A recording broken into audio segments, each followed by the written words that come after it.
नमस्कार दोस्तों, कैसे हैं आप सभी। मैं आपका अपना भाई सुरेंद्र आप सभी का स्वागत करता हूं आज की हमारी रियल नंबर की सेकंड क्लास में। क्या मेरे सभी भाइयों ने जो हमारे रियल नंबर की फर्स्ट क्लास हुई थी जो मैंने कल अपलोड की थी, क्या उसको देख लिया है? यदि किसी भाई ने नहीं देखा है तो इस वीडियो को देखने के बाद उसको जरूर देखे। उस वीडियो में भी मैंने आपके लिए बहुत नॉलेजेबल कंटेंट प्रोवाइड किया है। आप यकीन मानिए मेरे भाई, उस वीडियो को देखने के बाद आपका नॉलेज इंक्रीज हो जाएगा। तो हम वीडियो को स्टार्ट कर रहे हैं। एक बार वीडियो को सभी भाई लाइक करेंगे और जो भाई मेरे चैनल पर पहली बार आए हैं वो चैनल को सब्सक्राइब करके बेल आइकन को ऑल पर सेट करेंगे ताकि आने वाले वीडियो का नोटिफिकेशन आपको सबसे पहले मिल सके भाई। ठीक है, स्टार्ट करते हैं। आज की वीडियो में हमारे टॉपिक होने वाले हैं भाई आवाज जुबान खंड सीखेंगे, हम फैक्टर सीखेंगे, मल्टीपल सीखेंगे, एलसीएम सीखेंगे, एचसीएफ सीखेंगे तथा बुक में जो एक्सरसाइज के क्वेश्चन दिए हैं वह भी सॉल्व करना सीखेंगे, क्योंकि इन्हीं क्वेश्चन में से आपके एग्जाम में क्वेश्चन आते हैं। ठीक है भाई, आप देख पा रहे हैं यहाँ पर एक साइड लिखा है आपका फैक्टर, एक साइड लिखा है मल्टीपल। ठीक है, इन दोनों में क्या अंतर होता है और ये दोनों होते क्या हैं, तो इसको मैं समझाता हूँ आपको बहुत ही आसान तरीके से। आप देखते रहिए, ठीक है। और कॉपी पेन लेकर बैठिए मेरे भाई, है ना, कॉपी पेन लेकर बैठिए आप लोग। ठीक है, ठीक है, कॉपी पेन लेकर बैठिए। जैसे कि मैंने एक संख्या ली, मान के चलिए आप 6। ठीक है, और इस तरफ भी ली मैंने 6। ठीक है, अब मैं आपसे बोलता हूँ 6 के आप फैक्टर बताइए, तो आप सोचेंगे क्या पूछ रहा है भैया, है ना। और मैं आपसे कहूँ 6 के मल्टीपल बताइए तो आप सोचेंगे पता नहीं भैया क्या पूछ रहा है। लेकिन मैं यदि आपसे कहूँ कि मुझे 6 की ऐसी संख्याएं बता दो जो 6 को पूरा पूरा भाग कर दे, तो आप कहेंगे ठीक है भैया बता दे रहा है। आप लिखेंगे 1, 2, 3, 4 करेगा क्या 6 को भाग? नहीं करेगा। 5 करेगा क्या? नहीं करेगा। 6 करेगा पूरा भाग। 6 के बाद अब कोई ऐसी संख्या नहीं है जो 6 को पूरा भाग करेगी। ठीक है, अब इस तरफ आते हैं मल्टीपल मल्टीपल की तरफ। तो आपसे यदि मैं कहूँ कि मुझे ऐसी संख्याएं बताओ जो 6 से पूरी तरीके से डिवाइड हो जाएं, तो आप बोलेंगे ठीक है भैया बता दे रहे हैं हम। 6 का पूरा टेबल ही 6 से डिवाइड होता है। 6, 6 दूनी 12, 6 3 18, है ना, 6 चौको 24, डैश डैश डैश। ऐसे आप 6 का टेबल आप जहां तक लिखेंगे वहां तक की सभी संख्याएं 6 से डिवाइड हो जाएंगी, वो 6 के मल्टीपल कहलाएंगे। तो अब हम कह सकते हैं कि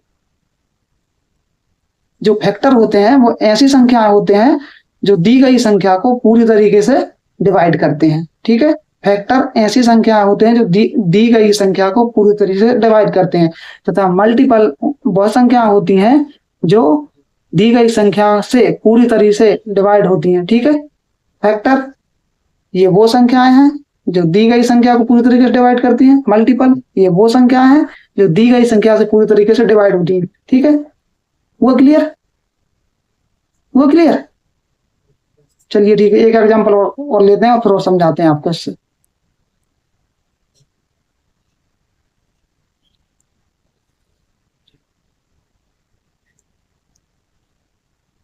जैसे यहाँ पर लिखा मैंने 8। ठीक है, और यहाँ भी लिखा मैंने आपको 8। अब 8 के आप मुझे फैक्टर बताइए और 8 के मल्टीपल बताइए। 8 के फैक्टर मतलब ऐसी संख्या है जो कि 8 से छोटी हो या 8 के बराबर हो, लेकिन वो 8 को पूरी तरीके से डिवाइड करें। ठीक है, वो संख्या 8 के फैक्टर होंगी। तो 8 किस किस से डिवाइड होगा? 8 1 से डिवाइड होता है, 8 2 से डिवाइड होता है। क्या 8 3 से डिवाइड होता है? नहीं होता।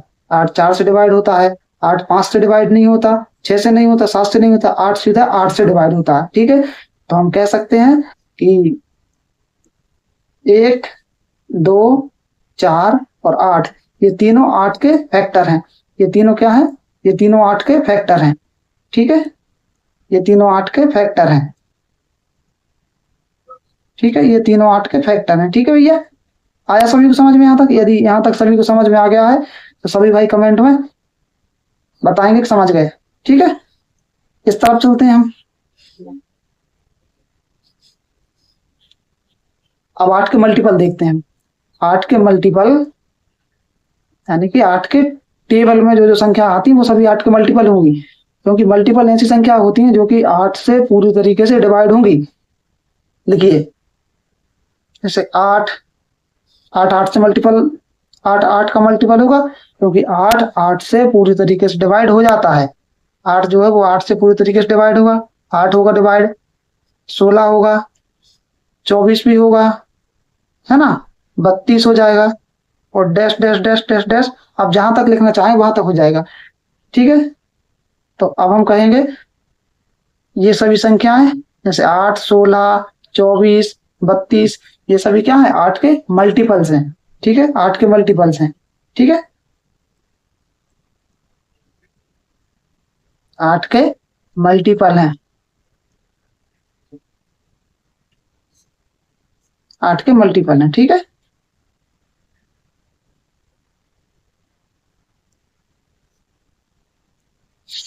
एक बात और, मल्टीपल जो है ना, उनकी कोई संख्या निश्चित नहीं होती है। मतलब कि ये आप जहां तक चाहें वहां तक लिख सकते हैं। जैसे कि 8 का पहाड़ा आप जहां तक चाहें 8 में उस नंबर से गुणा कर दें। जैसे आप चाहें कि 8 में यदि आप 40 से गुणा कर दें, 8 में यदि आप 40 से गुणा कर देते हैं, 8 को 40, तो कितना आएगा बताइए, 320 आएगा। ये भी 8 का मल्टीपल होगा। ठीक है, इसलिए इसकी संख्याएं निश्चित नहीं होती है कि 8 के कितने मल्टीपल होंगे, लेकिन 8 के कितने फैक्टर होंगे ये बात बिल्कुल निश्चित होती है, क्योंकि सभी संख्याएं 8 को भाग नहीं करेंगी। ऐसी कुछ ही संख्याएं होंगी जो कि 8 को भाग करेंगी, उन्हें ही हम फैक्टर कहते हैं। ठीक है, समझे आप, समझ गए। ठीक है, फैक्टर वह संख्याएं जो कि 8 को पूरी तरीके से डिवाइड करेंगी, उनको हम फैक्टर कहते हैं। और मल्टीपल वह संख्याएं जो कि 8 से पूरी तरीके से डिवाइड होंगी, उनको हम मल्टीपल कहते हैं। अब किसी को कोई कंफ्यूजन तो नहीं रहा भाई? यदि किसी को कोई कंफ्यूजन नहीं है तो वीडियो को लाइक कीजिए, और कंटेंट यदि अच्छा लग रहा है तो शेयर भी कीजिए, अपने दोस्तों को बताइए। अपने दोस्तों से छुप कर पाना अच्छी बात नहीं है भाई। ठीक है, चलिए, ये बात तो मैं आपको पहले ही बता चुका हूं कि जो फैक्टर होते हैं वो संख्या से छोटे होते हैं या फिर संख्या के बराबर होते हैं, तथा जो मल्टीपल होते हैं वह किसी संख्या के बराबर होंगे या संख्या से बड़े होंगे। कैसे?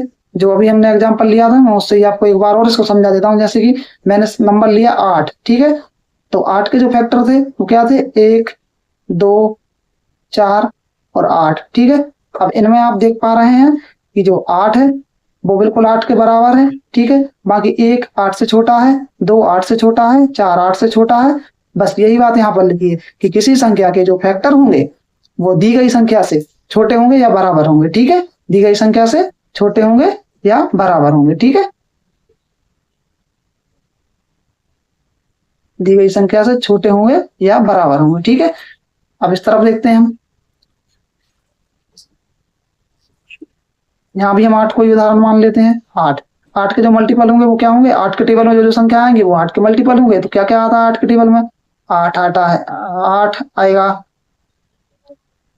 16 आएगा, 32 आएगा। ठीक है, उसके बाद कितना आता है, 40 आएगा। ठीक है, इसके बाद आप जहां तक लिखना चाहें वो सभी संख्या आ जाएंगी। अब यहाँ पर आप देख रहे हैं कि देखो ये नंबर हमारा 8 है, तो 8 का एक मल्टीपल 8 के बिल्कुल बराबर है। फिर 16 है जो कि 8 से बड़ा है, 32 है वो भी 8 से बड़ा है, 40 है वो भी 8 से बड़ा है।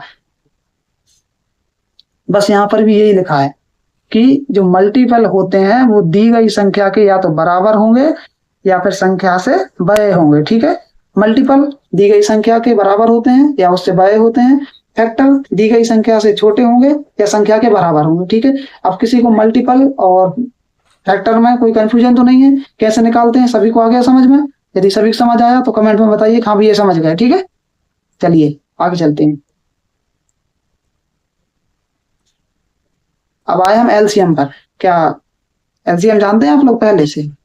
हाँ, बहुत से लोगों को पहले से निकालना आता होगा, और जिनको नहीं आता उनको आज मैं बता दूंगा। वैसे तो सभी को निकालना आता होगा क्योंकि एलसीएम बहुत पहले से सिखाया जाता है स्कूल में। चलिए हम शुरू करते हैं एलसीएम को, है ना। देखो एलसीएम जो होता है ना, वो किसी संख्या का सबसे छोटा मल्टीपल होता है। ठीक है, जैसे कोई संख्या दी गई है, जैसे मान के चलिए उदाहरण के लिए कि आपको संख्याएं दी गई हैं जैसे कि 2 और 4। ठीक है, तो आपसे कोई पूछे कि इनका एलसीएम बताइए हमें, तो वह संख्या देखो जो 2 के पहाड़े में भी जाए और 4 के पहाड़े में भी जाए। देखो 2 के पहाड़े में 2 आएगा, 4 आएगा, 4 के पहाड़े में 4 आएगा। ठीक है, 4 आ जाएगा। ठीक है, तो ऐसी संख्या देखना जो दोनों में कॉमन हो और दोनों को पहाड़े में आती हो, और तथा संख्या छोटी होनी चाहिए, छोटी होनी चाहिए। तो यहाँ देखेंगे आप, यहाँ 4 है यहाँ भी 4 है, ठीक है, 4 है, तो हम यहाँ कह सकते हैं कि 2 और 4 का एलसीएम, 2 और 4 का एलसीएम कितना होगा? 4 होगा। 2 और 4 का एलसीएम 4 होगा, ठीक है।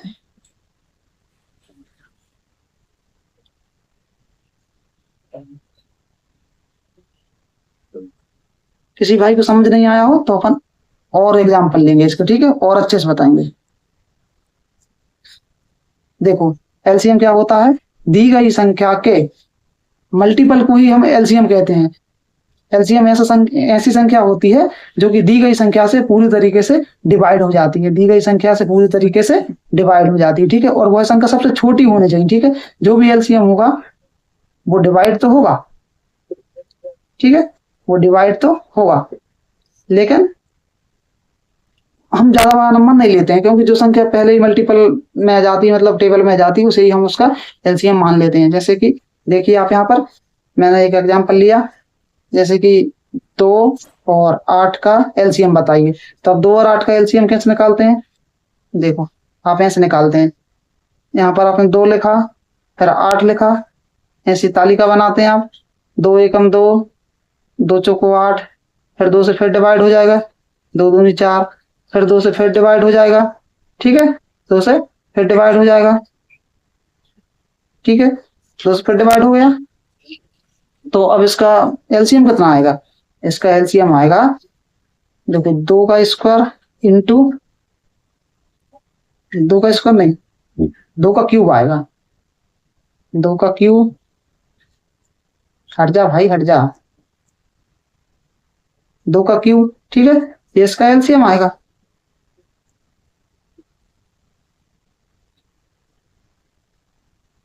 दो का क्यूब कितना होता है? 8 होता है। कोई भाई बोलेगा कि 2 का क्यूब क्यों लिखा है? 2 का क्यूब इसलिए लिखा है भैया, क्योंकि देखो, एक दो ये है, एक दो ये है, एक दो ये है, तो मैंने दो दो को 3 बार अलग अलग नहीं लिख के, ऐसा दो गए दो गए दो ऐसा नहीं लिख के, और मैंने 2 की घात 3 लिख दी है, ठीक है, 2 का क्यूब लिख दिया है, ठीक है, समझ गए? किसी को कोई परेशानी? ठीक है, इस तरीके से हम एलसीएम निकालते हैं, ठीक है। एक और एग्जांपल लेंगे हम, एग्जाम्पल से बहुत अच्छे से समझ आएगा आपको, है ना। 12 और 15 का एलसीएम निकालेंगे हम, ठीक है, 12 और 15 का एलसीएम निकालेंगे, ठीक है। कैसे निकालेंगे 12 और 15 का एलसीएम? देखो अब आप,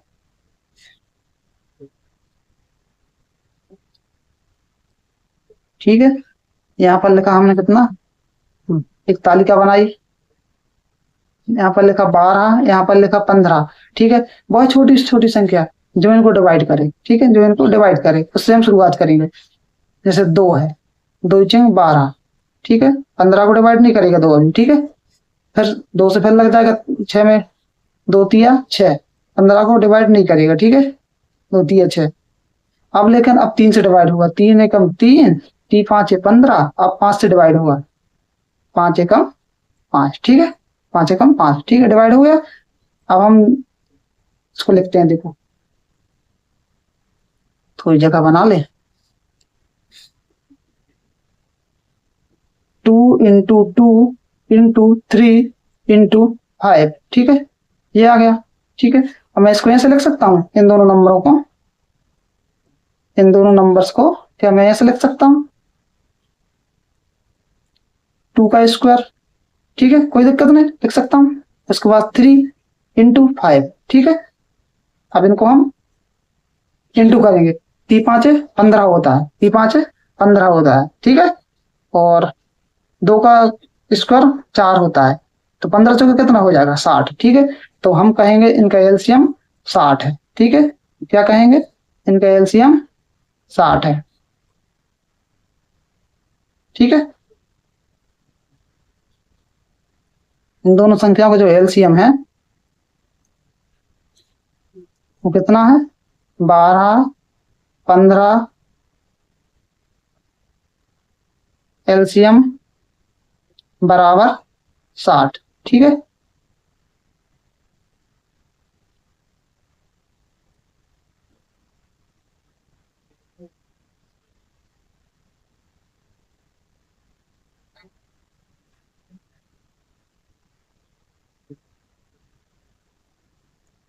ठीक है, 12 15 का एलसीएम 60 है। ठीक है, इस तरीके से हम इन सवालों को करेंगे। ठीक है, एलसीएम समझ आया आपको? क्या एक एग्जाम्पल और ले लें हम? जैसे आपसे कहा जाए कि भैया 26 का और 12 का एलसीएम बताइए, 12 का एलसीएम बताइए। तो कैसे निकालना है? आप लिखेंगे 26, 12 तालिका बनाएंगे। ठीक है, 2 से भाग लगेगा 13 टाइम, और 2 से भाग लगेगा 6 टाइम, फिर 2 से फिर भाग लग जाएगा, 13 में नहीं लगेगा। ठीक है, तो लेकिन 6 में लग जाएगा 3 टाइम। ठीक है, अब फिर 3 से भाग लगेगा, 13 में नहीं लगेगा वो भी। ठीक है, 3 में लगेगा एक बार, फिर लास्ट में 13 से भाग लग जाएगा। ठीक है, लास्ट में 13 से भाग लग जाएगा एक टाइम। ठीक है, तो हम इसको क्या लिखेंगे? देखो, 2 2 बार है तो मैं 2 को लिख दूंगा, क्या 2 का स्क्वायर। ठीक है, 3 एक बार है, 3 को लिख दिया, 13 एक बार है, 13 को लिख दिया। बस इन सब की इंटू करेंगे, जो भी आएगा वो इनका एलसीएम होगा। क्या आएगा? क्या आएगा देखो आप, 13 दिया 39, और 39 चौका। ठीक है, मतलब कि 39 इंटू 4। ठीक है, 4 9 36, 3 हासिल के, 4 तिया 12, और 3 12 और 3 कितने होते हैं? 15। 12 और 3 15 होते हैं। ठीक है, तो हम कहेंगे इसका एलसीएम कितना आया? 156। एलसीएम कितना आ गया? 156। ठीक है, तो ये हुआ हमारा एलसीएम। अब सभी भाइयों को समझ में आ गया होगा, आप कहेंगे हाँ भाई ये समझ गए। अब आया हमारा एचसीएफ, महत्तम समापवर्तक। ठीक है, कितने लोगों को आता है पहले इसे निकालना? कमेंट में बताएंगे जिनको आता है। ठीक है, चलिए जिनको नहीं आता हम बताते हैं उनको। एचसीएफ, एचसीएफ होता है क्या? दी गई संख्याओं का फैक्टर। ठीक है, दी गई संख्याओं का फैक्टर। ठीक है, कैसे निकालते हैं? देखो, एचसीएफ वो संख्या होगी जो दी गई संख्याओं को डिवाइड करेगी पूरी तरीके से। ठीक है, और एचसीएफ बड़ी संख्या लेते हैं हम। ठीक है, एचसीएफ बड़ी संख्या होती है, जैसे कि कैसे? देखो, जैसे कि एक नंबर है हमारा 12, और एक नंबर है हमारा कितना? 15। ठीक है, अब इनका एचसीएफ निकालना है। देखो, 2 छंग 12, 2 तिया 6, 3 एकम 3। ठीक है, यहाँ देखेंगे आप, 3 5 15, 5 एकम 5। ठीक है, लिख दीजिए आप, लिख दीजिए। ठीक है, छोटा कर देते हैं थोड़ा सा इसको, अब लिख दीजिए आप। ठीक है, देखो क्या लिखना है? 2 इंटू 2, तो 2 का स्क्वायर इंटू 3। ठीक है, जे इसका हो गया। अब इस तरफ इसका लिख दीजिए आप। ठीक है, 3 इंटू 5। ठीक है, 3 इंटू 5। तो यहाँ अब बताइए आप दोनों में कॉमन क्या है?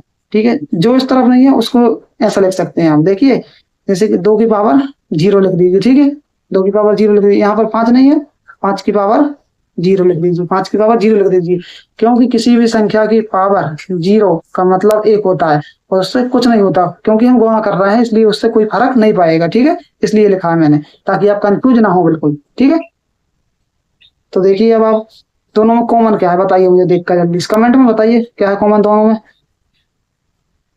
ठीक है, कॉमन बताना है तो उस कॉमन की सबसे बड़ी पावर बताना है।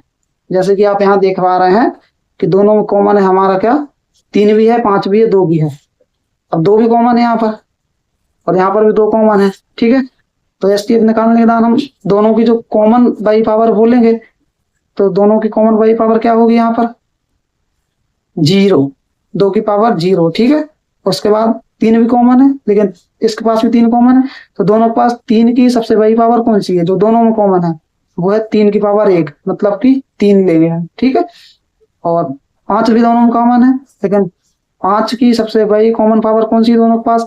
इसके पास देखेंगे आप तो 5 की पावर 0 है, इसके पास 5 की पावर 1 है, तो अब इसकी बात है इसके पास भी 0 तो होगा ही, तो 5 की पावर भी हम 0 लेंगे। ठीक है, अब हम इनका इंटू करेंगे, अब हम इनका इंटू करेंगे। तो 2 की पावर 0 मैंने अभी बताया था आपको 1 होता है इसका मतलब, और 3 ले सकते हैं ऐसा लिखाएगा, और 5 की पावर 0 का मतलब भी 1 होता है। तो इसका इंटू करेंगे जब आप, तो कितना आएगा? 3 आएगा। तो अब आप कहेंगे कि जो इसका एचसीएफ है, एचसीएफ वो कितना है, HCF बराबर 3 है, ठीक है, HCF बराबर 3 है, ठीक है, समझ गए, समझ गए, ठीक है। HCF वह संख्या होती है जो कि दोनों में कॉमन हो, और दोनों के कॉमन होने के साथ साथ उस संख्या की दोनों में सबसे बड़ी और कॉमन पावर देते हैं। पावर भी मतलब दोनों में कॉमन होनी चाहिए, और पावर भी बड़ी होनी चाहिए दोनों में, ठीक है, दोनों में पावर बड़ी होनी चाहिए, ठीक है। जैसे हमने यहाँ किया, जैसे कि 3 यहाँ भी कॉमन था और 3 यहाँ भी कॉमन था, ठीक है, 3 यहाँ भी कॉमन था, यहाँ भी 3 की पावर 1 थी, यहाँ भी 3 की पावर 1 थी, हमने सेम पावर थी 3 ले लिया। जैसे यहाँ पर 3 की पावर 2, सॉरी, जैसे यहाँ पर 2 की पावर 2 थी, लेकिन यहाँ पर 2 की पावर 0 थी, ठीक है, तो इसके पास तो 2 नहीं है, तो हम 2 की पावर 2 नहीं ले सकते, फिर 2 की पावर हम 0 ही लेंगे, ठीक, क्योंकि इसके पास भी 2 की पावर 0 होगी, इसलिए हमें 2 की पावर यहाँ पर 0 लिया था, ठीक है। जैसे 5 में देखो, यहाँ पर 5 की पावर 0 थी, यहाँ पर 5 की पावर 1 थी, ठीक है, अब दोनों में कॉमन पावर क्या होगी, 5 की पावर 0 होगी, इसलिए हमने 5 की पावर 0 लिया था, ठीक है। अब इन सबका इंटू किया, और एक बात और मैं वापस बता देता हूँ आपको, किसी भी संख्या की पावर 0 लगाने पर उस संख्या का मान 1 होता है, पावर 0 का मान 1 होता है, इस बात को आप याद रखना, ठीक है। पावर 0 लगाने पर इस बात को आप याद रखना कि पावर 0 लगाने पर संख्या का मान 1 होता है, ठीक है। ये मैंने आपको समझने के लिए बताया, बाकी यदि कोई पावर 0 नहीं भी लगाए तो भी वो सवाल कर सकता है, ठीक है, आप कंफ्यूज ना हो, सिर्फ मैंने इसलिए बताया। एक और एग्जांपल लेते हैं, ठीक है, हमने अगला एग्जांपल लिया क्या, अगला एग्जांपल लिया हमने 2, मार्कर छोटा करें, अगला एग्जांपल लिया हमने 2 और 8 का HCF बताना है, 2 और 8 का HCF बताना है आपको, ठीक है, 2 और 8 का HCF बताना है, ठीक है, बताइए कैसे निकालेंगे, अभी बताया आपको, 1 2 लिखेंगे इस तरफ 8 लिखेंगे, ठीक है, दोनों के गुणनखंड करेंगे हम, ठीक है, दोनों के गुणनखंड करेंगे, इसको ही गुणनखंड कहते हैं, इसको ही गुणनखंड कहते हैं, ठीक है, 2 एकम 2, ठीक है, एक ही बार गया, 2 चौके 8, 2 दूनी 4, 2 एकम 2, ठीक है, लिखिए इनके गुणनखंड, अब इनके गुणनखंड लिखेंगे, ठीक है, इसके क्या बनेंगे गुणनखंड, 2 की पावर 3 और इसके बनेंगे 2, ठीक है, इसका बनेगा 2, ठीक है। अब दोनों में बताइए, दोनों में कॉमन क्या है, दोनों में 2 तो कॉमन है, आप कहेंगे भैया, आप कहेंगे भैया दोनों में 2 कॉमन है, ठीक है, दोनों में 2 कॉमन है, लेकिन यहाँ पर 2 की पावर 3 है, यहाँ पर 2 की पावर 3 नहीं है, इसलिए हम 2 की पावर 3 तो कभी नहीं लेंगे, और ना ही हम 2 की पावर 2 लेंगे। ऐसी स्थिति में हम 2 की पावर 1 लेंगे, ठीक है, 2 की पावर 1 लेंगे, क्योंकि इसके पास भी 1 है, इसके पास भी 1 है, ठीक है। तो अब हम कहेंगे कि दोनों का HCF क्या होगा, दोनों का HCF क्या होगा, दोनों का HCF होगा, जब यही लिखते हैं दोनों का HCF क्या होगा, जो हमारे दोनों नंबर है उन दोनों नंबरों का HCF होगा हमारा 2, ठीक है, 2 हमारे दोनों ही नंबरों का HCF है, ठीक है, 2 हमारे दोनों ही नंबरों का HCF है, ठीक है, 2 दिए गए दोनों ही नंबरों का HCF है। क्या सभी भाई को समझ में आ रहा है, यदि समझ में आ रहा है तो कमेंट में बताइए, और समझ में नहीं आ रहा है तो भी बताइए, है ना, मैं और अच्छे से और समझाता हूँ आपको एक और एग्जांपल लेकर। HCF क्या है, इतने आसानी से समझ में नहीं आता है, क्योंकि LCM आ जाता है पर HCF नहीं आता है। एक और एग्जांपल, लेकिन इसको एग्जांपल के थ्रू ही अच्छे से समझा जा सकता है, ठीक है, जैसे कि 5, जैसे कि 5, कॉमा 15 का HCF बताइए, का HCF बताइए, ठीक है, यहाँ पर लिखेंगे आप 5, यहाँ पर लिखेंगे आप 15, ठीक है, इनके आप गुणनखंड करेंगे, ठीक है, 5 एकम 5 एक टाइम लगेगा, 5 3 15, 3 एकम 3, ठीक है, इनके गुणनखंड को लिखेंगे, अब आप इसका लिखेंगे 5, है ना, और 5 बराबर 5, और इसका लिखेंगे आप 5 × 3 बराबर 15, ऐसा लिखाएगा। अब बताइए दोनों में कॉमन क्या है, दोनों में अब आप कहेंगे भाई दोनों में कॉमन है 5 की पावर 1, 5 की पावर 1, ठीक है, तो यही दोनों का HCF होगा, यही दोनों का HCF होगा, ठीक है, यही दोनों नंबरों का HCF होगा, किसका, 5 का और 15 का एचसीएफ क्या है, 5 है। 5 और 15 का एचसीएफ क्या है, 5 है। ठीक है, ठीक है, आया समझ, आया समझ। ठीक है, और गुणनखंड और कुछ नहीं होता, गुणनखंड जो हम निकाल रहे हैं ना इस तरीके, जैसे आप देख रहे हैं कि 5 × 3, यही गुणनखंड कहलाते हैं। ठीक है, यही गुणनखंड कहलाते हैं।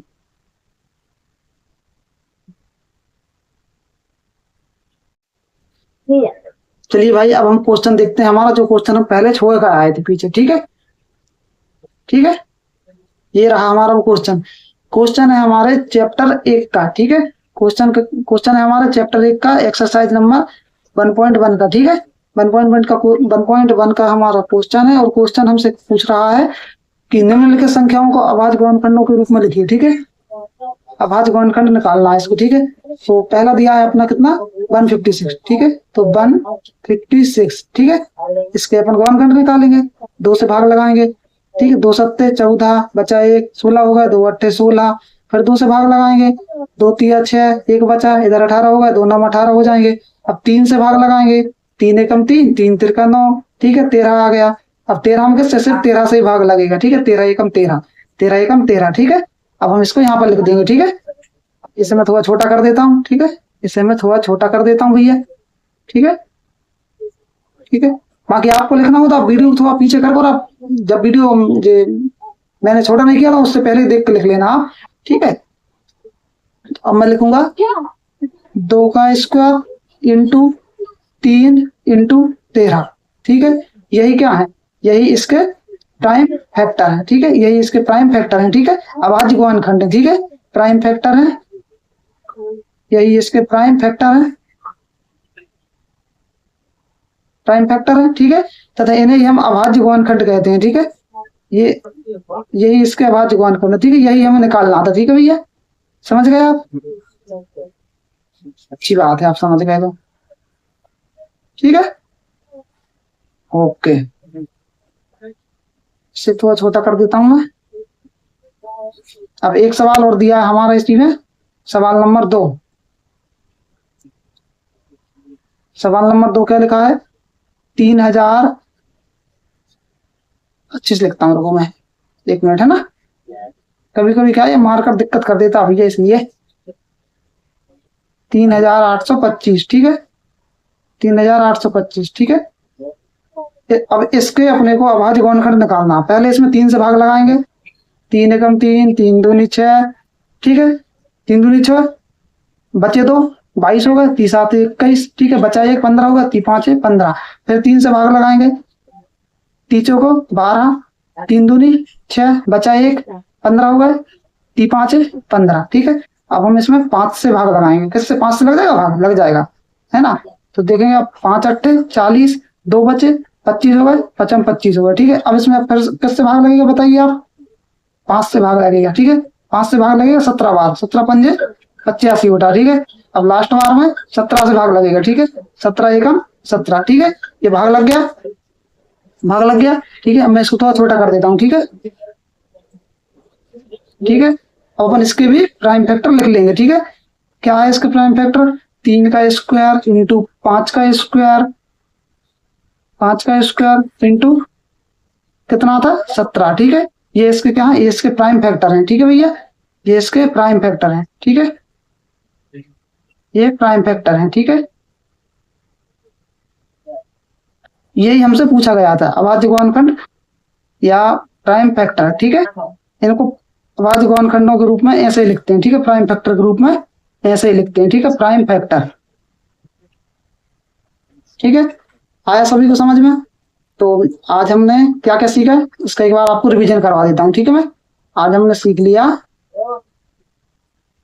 आज आप देखेंगे, आज हमने सीख लिया क्या, फैक्टर सीख लिया, मल्टीपल सीख लिया हमने।